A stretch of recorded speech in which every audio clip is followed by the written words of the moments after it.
আজ একটা মজার কথা দিয়ে শুরু করি। সেমিফাইনালে আগে দেশ দুভাগে ভাগ হয়ে গেছে।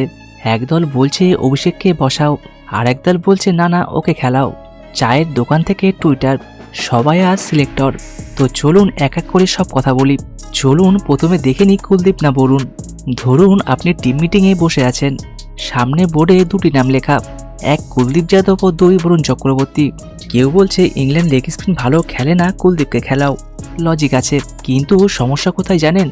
পরের ম্যাচটা ওয়ানখেড়েতে, রাতে ডিউ পড়বে, বল ভিজে যাবে, তখন স্পিন ধরা কঠিন। বরুণ শেষ কয়েক ম্যাচ খুব ধারালো ছিল না, এটা সত্যি, কিন্তু ও এমন বলার যে একবারে ম্যাচ ঘুরিয়ে দিতে পারে। নকআউটে বড় পরিবর্তন অনেক বড় ঝুঁকি। আমি হলে বরুণকেই খেলাতাম। চলুন কথা বলি সূর্যকুমার যাদবকে নিয়ে। এবার আসি একটু গভীরে। সূর্যকুমার যাদব 360 ডিগ্রি ব্যাটার, কিন্তু প্রশ্নটা অন্য জায়গায়।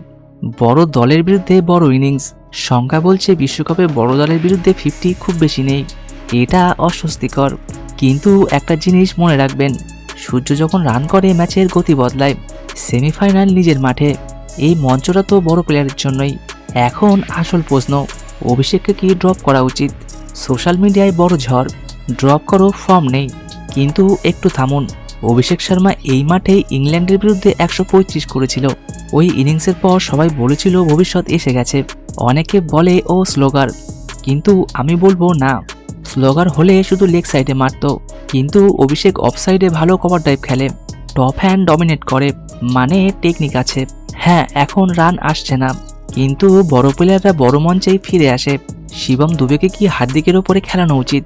শিবম দুবেকে নিয়ে টেম্পটেশন আছে, দুটো ফুল টস, দুটো চার, মাঝে এসে ম্যাচ ঘুরিয়ে দেয়। কিন্তু সামনে কে? হার্দিক পান্ডিয়া। চাপের ম্যাচে হার্দিকের দিকেই তাকাতে হয়, ক্লাচ প্লেয়ার। তবে কি শিবমকে ওপরে পাঠাবে?